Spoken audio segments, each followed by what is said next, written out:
ਦਰਸ਼ਕੋ, break ਤੋਂ ਬਾਅਦ ਤੁਹਾਡਾ ਸਭ ਦਾ ਨਿੱਘਾ ਸਵਾਗਤ ਹੈ। ਹੁਣ ਆਪਾਂ ਗੱਲਬਾਤ ਕਰਨ ਜਾ ਰਹੇ ਹਾਂ ਰੂਹ ਦੀ ਖੁਰਾਕ ਗੁਰਬਾਣੀ ਵਿਚਾਰਾਂ ਦੀਆਂ। ਸੋ ਅਸੀਂ ਚਾਹਾਂਗੇ ਕਿ ਤੁਸੀਂ ਸਾਡੇ ਨਾਲ ਇਸੇ ਤਰ੍ਹਾਂ ਹੀ ਬਣੇ ਰਹਿਣਾ। ਦੇਖਣ ਸੁਣਨ ਲਈ ਤੁਹਾਡਾ ਸਭ ਦਾ ਬਹੁਤ ਬਹੁਤ ਸ਼ੁਕਰੀਆ ਜੀ। ਡਾਕਟਰ ਸਾਹਿਬ, ਕੀ ਕਹਿਣਾ ਚਾਹੋਗੇ?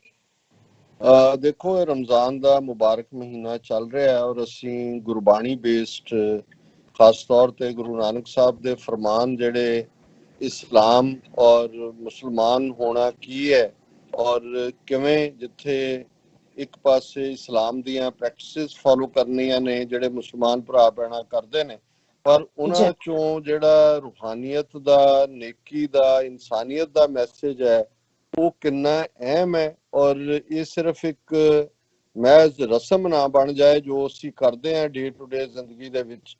ਉਹਦੇ 'ਚ ਸਾਡੀ ਜ਼ਿੰਦਗੀ 'ਚ ਨੇਕੀ, ਰੱਬ ਦੀ ਯਾਦ, ਇਨਸਾਨੀਅਤ ਔਰ ਮੁਹੱਬਤ ਇਹ ਰਹੇ।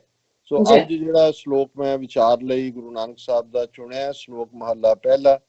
ਮੁਸਲਮਾਨ ਕਹਾਵਣ ਮੁਸ਼ਕਲ, ਜਾਂ ਹੋਏ ਤਾਂ ਮੁਸਲਮਾਨ ਕਹਾਵੇ। ਅਵਲ ਔਲ ਦੀਨ ਕਰ ਮਿੱਠਾ, ਮਸਕਲ ਮਾਨਾ ਮਾਲ ਮੁਸਾਵੇ। ਹੋਏ ਮੁਸਲਮ ਦੀਨ ਮੁਹਾਣੇ, ਮਰਨ ਜੀਵਨ ਕਾ ਭਰਮ ਚੁਕਾਵੇ। ਰੱਬ ਕੀ ਰਜਾਏ ਮੰਨੇ ਸਿਰ ਉੱਪਰ, ਕਰਤਾ ਮੰਨੇ ਆਪ ਗਵਾਵੇ। ਤੋ ਨਾਨਕ ਸਰਬ ਜੀਆਂ ਮਹਿਰਮਤ ਹੋਏ, ਤਾਂ ਮੁਸਲਮਾਨ ਕਹਾਵੇ।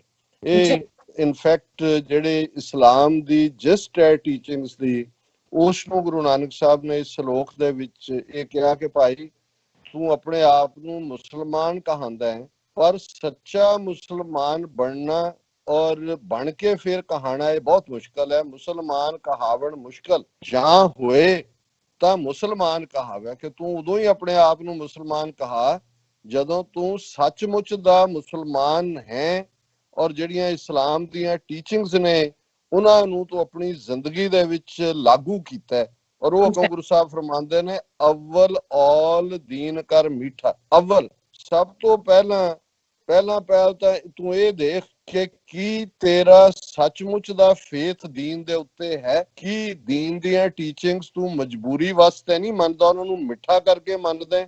ਉਹ ਤੇਰੇ ਅੰਦਰ ਉਹਨਾਂ ਦੇ ਲਈ ਮੁਹੱਬਤ ਹੈ। ਅਵਲ ਔਲ ਦੀਨ ਕਰ ਮਿੱਠਾ, ਦੀਨ ਕਰ ਮਿੱਠਾ। ਕੀ ਤੈਨੂੰ ਸੱਚਮੁੱਚ ਆਪਣਾ ਦੀਨ ਮਿੱਠਾ ਲੱਗਦਾ? ਤੇ ਜੇ ਇਵੇਂ ਹੈ ਫਿਰ ਮਸਕਲ ਮਾਨਾ ਮਾਲ ਮੁਸਾਵੇ। ਮਸਕਲ, ਮਿਸਕਲਾ ਇੱਕ ਪੁਰਾਣੀ ਪੰਜਾਬੀ ਦੇ ਵਿੱਚ ਉਹ ਚੀਜ਼ ਹੈ ਜਿਹਦੇ ਨਾਲ ਤੁਸੀਂ ਜੰਗਾਲ ਲਾਉਂਦੇ ਹੋ ਹਥਿਆਰ ਦਾ। ਸੋ ਗੁਰੂ ਸਾਹਿਬ ਨੇ ਕਿਹਾ ਵੀ ਪਹਿਲਾਂ ਤੂੰ ਆਪਣੇ ਮਨ ਤੋਂ ਇਹ ਜੰਗਾਲ ਲਾ, ਜਿਹੜੀ ਕਮਾਈ ਤੂੰ ਅਦਰਵਾਈਜ਼ ਕਰਕੇ ਰੱਖੀ ਹੋਈ ਹੈ ਆਪਣੀ ਵਰਤੋਂ ਲਈ, ਦੂਜਿਆਂ ਦਾ ਹੱਕ ਖੋ ਕੇ, ਉਹਨਾਂ ਨੂੰ ਜਿਹੜਾ ਮਸਕਲ ਮਾਨਾ ਮਾਲ ਮੁਸਾਵੇ, ਕਿ ਇਹ ਜਿਹੜਾ ਸਾਰਾ ਤੂੰ ਇਕੱਠਾ ਕੀਤਾ ਹੋਇਆ ਇਹਨੂੰ ਲੋੜਵੰਦਾਂ ਦੇ ਵਿੱਚ ਵੰਡ ਦੇ। ਜਿਹੜੇ ਜ਼ਰੂਰਤਮੰਦ ਨੇ ਉਹਨਾਂ ਤੱਕ ਵੰਡ, ਜਿਹੜੀ ਤੂੰ ਦੌਲਤ ਗੈਰ ਇਸਲਾਮੀ ਤਰੀਕੇ ਦੇ ਨਾਲ ਇਕੱਠੀ ਕੀਤੀ ਹੋਈ ਹੈ। ਫਿਰ ਗੁਰੂ ਸਾਹਿਬ ਨੇ ਫਰਮਾਇਆ, ਹੋਏ ਮੁਸਲਮ ਦੀਨ ਮੁਹਾਣੇ।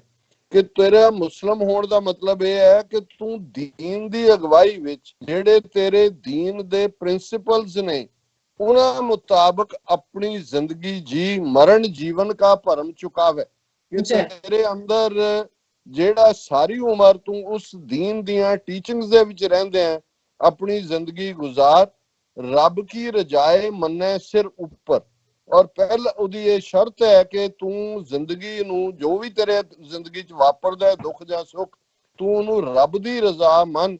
ਕਰਤਾ ਮੰਨੇ ਆਪ ਗਵਾਵੇ। ਆਪਣੀ ਖੁਦੀ ਨੂੰ ਖਤਮ ਕਰ ਦੇਣਾ, ਆਪਣੀ ਹਉਮੈ ਨੂੰ ਖਤਮ ਕਰ ਦੇਣਾ ਔਰ ਇਸ ਤੇ ਫੇਥ ਕੇ ਜੋ ਰੱਬ ਕਰ ਰਿਹਾ ਉਹ ਠੀਕ ਕਰ ਰਿਹਾ। ਤੋ ਨਾਨਕ ਸਰਬ ਜੀਆਂ ਮਹਿਰਮਤ ਹੋਏ, ਤਾਂ ਮੁਸਲਮਾਨ ਕਹਾਵੇ। ਗੁਰੂ ਨਾਨਕ ਸਾਹਿਬ ਫਰਮਾਉਂਦੇ ਨੇ ਕਿ ਹਰ ਇੱਕ ਦੇ ਉੱਤੇ ਦਇਆ ਕਰਨੀ, ਹਰ ਇੱਕ ਨੂੰ ਮੁਆਫ ਕਰਨ, ਤਰਸ ਕਰਨ ਦੀ ਭਾਵਨਾ ਦੇ ਨਾਲ ਜ਼ਿੰਦਗੀ ਜਿਉਣੀ, ਫੇਰ ਤੈਨੂੰ ਮੁਸਲਮਾਨ ਕਹਾਣ ਦਾ ਹੱਕ ਹੈ। ਇਹ ਅੱਜ ਦਾ ਵਿਚਾਰ ਹੈ ਜੀ। ਡਾਕਟਰ ਸਾਹਿਬ, ਤੁਹਾਡਾ ਬਹੁਤ ਬਹੁਤ ਸ਼ੁਕਰੀਆ। ਤੁਸੀਂ ਅੱਜ ਦੀ ਅਹਿਮ ਇਸ਼ੂ ਤੇ ਅੱਜ ਦਾ ਵਿਚਾਰ ਸਾਡੇ ਦਰਸ਼ਕਾਂ ਨਾਲ ਸਾਂਝਾ ਕੀਤਾ। ਆਪਣੇ ਵਿਊਅਰਸ ਇਜਾਜ਼ਤ ਐਂਡ ਹੈਪੀ ਵੀਕਐਂਡ ਕਹਿੰਦੇ ਆ ਸਾਰਿਆਂ ਨੂੰ। ਵਿਊਅਰਸ, ਸਾਡੇ ਪ੍ਰੋਗਰਾਮ ਦਾ ਸਮਾਂ ਇੱਥੇ ਸਮਾਪਤ ਹੈ। ਤੁਸੀਂ ਆਪਣੀ ਰਾਏ ਤੇ ਸੁਝਾਅ ਸਾਨੂੰ ਭੇਜਣਾ ਭੁੱਲਣਾ ਸਾਡੇ ਇਸ ਪਤੇ ਤੇ soshv4.tv ਤੇ। ਅਸੀਂ ਆਪਣਾ ਪ੍ਰੋਗਰਾਮ ਲੈ ਕੇ ਫਿਰ ਦੁਬਾਰਾ ਤੁਹਾਡੇ ਸਾਹਮਣੇ ਹੋਵਾਂਗੇ।